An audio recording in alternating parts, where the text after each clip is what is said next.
अब आपको पाकिस्तान के कब्जे वाले कश्मीर में आवाम की बगावत और आसिम मुनीर की फौज का सरेंडर दिखाएंगे। पीओके की जनता अब खुलकर आजादी की मांग पर उतर आई है और कई दिन से चल रहे प्रदर्शन अब हिंसक रूप ले चुके हैं। मुजफ्फराबाद, धेरकोट, मीरपुर, रावलकोट में जोरदार प्रदर्शन और झड़पें हो रही हैं। अब यह विरोध प्रदर्शन सामान्य ना होकर आर पार की लड़ाई में तब्दील हो चुका है। सरकारी दमन से परेशान पीओके की जनता शासन को चुनौती देते हुए कह रही है कि वो अब हुक्मरानों की मौत बनकर सड़कों पर आ चुकी है। इन आक्रामक प्रदर्शनों में भड़काऊ नारे लग रहे हैं। जनता का गुस्सा खुलकर सामने आ रहा है। हजारों की संख्या में सड़कों पर उतरे हैं लोग और वो नाराए कश्मीर, जिवे जिवे कश्मीर, हुक्मरानों देख लो हम तुम्हारी मौत है, इनकलाब आएगा, कश्मीर हमारा है, इसका फैसला हम करेंगे जैसे नारे इस वक्त लगा रहे हैं। प्रदर्शनकारी कह रहे हैं कि पीओके के लोगों का खून बगावत वाला खून है। सोचिए ये बगावत अब पाकिस्तान पर कितनी भारी पड़ने वाली है। राइटिंग ऑन द वॉल जिसे अंग्रेजी में कहते हैं वो साफ है। पीओके पाकिस्तान के चंगुल से बाहर निकलने को बेताब है। सब्सिडी कटौती, बुनियादी सुविधाओं की कमी, कुछ सियासी मांगों को लेकर शुरू हुआ यह प्रदर्शन अब आसिम मुनीर की फौज और शहबाज शरीफ की सरकार के लिए खुली चुनौती बन गया है। प्रदर्शनकारियों का आरोप है कि पाकिस्तान की सेना और पुलिस सादे कपड़ों में प्रदर्शनकारियों पर गुप्त हमले करा रही है।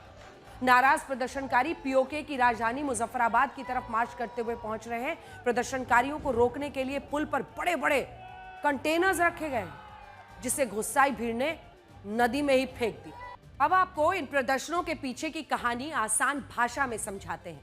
पाकिस्तान के अत्याचारों की वजह से पीओके की आवाम में बगावत है। गुस्से की चिंगारी काफी समय से पनप रही है, लेकिन अब यह खुलकर सामने आ चुकी है।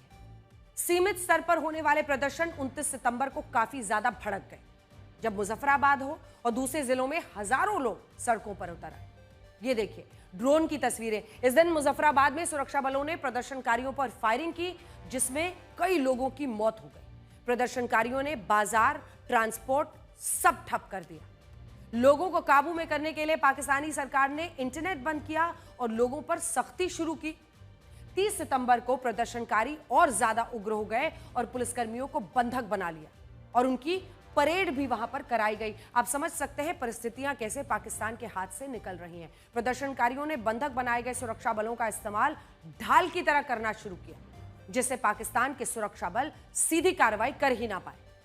प्रदर्शनों को रोकने के लिए पाकिस्तान ने 1000 से ज्यादा अतिरिक्त सुरक्षा बल तैनात कर दिए। अब इन प्रदर्शनों को रोकने के लिए घबराई हुई पाकिस्तान की सेना दमन के साथ धमकी, झूठ, सबका सहारा लेकर लोगों को बरगलाने की कोशिश कर रही है। पाकिस्तान की सेना के प्रवक्ता अहमद शरीफ चौधरी ने प्रेस कॉन्फ्रेंस में धमकी भरे अंदाज में कहा कि प्रदर्शन तुम्हारा हक है, लेकिन सरकार गिराने की कोशिश मत करो। अगर ऐसा किया तो कीमत चुकानी पड़ेगी। सोचिए कीमत चुकाने का अर्थ क्या हो सकता है। इसके अलावा टैक्स की मार झेल रही जनता को बेवकूफ बनाते हुए सेना के प्रवक्ता ने कहा कि टैक्स नहीं लिए तो सैलरी, स्कूल, हॉस्पिटल कैसे चलेंगे। इतना ही नहीं, लोगों को भटकाने के लिए फिर से कश्मीर का राग अलापा। कहा कि आर्मी में कश्मीरी जवान है और कश्मीर पाकिस्तान बनेगा। पाकिस्तानी आर्मी के प्रवक्ता ने सरेआम झूठ बोलते हुए कहा कि पीओके के हालात भारत के जम्मू कश्मीर से बेहतर है। उसने साक्षरता दर, हॉस्पिटल, कॉलेज की स्थिति पीओके में बेहतर बताई, जबकि ये सब झूठ है। आपको बता दें कि अहमद शरीफ चौधरी वही व्यक्ति है जिसे ऑपरेशन सिंदूर के दौरान पाकिस्तान की तरफ से झूठ बोलने, प्रोपेगेंडा फैलाने की पूरी जिम्मेदारी दी गई थी और अब ये पीओके में हो रहे प्रदर्शनों को लेकर झूठ फैलाने में लगा है।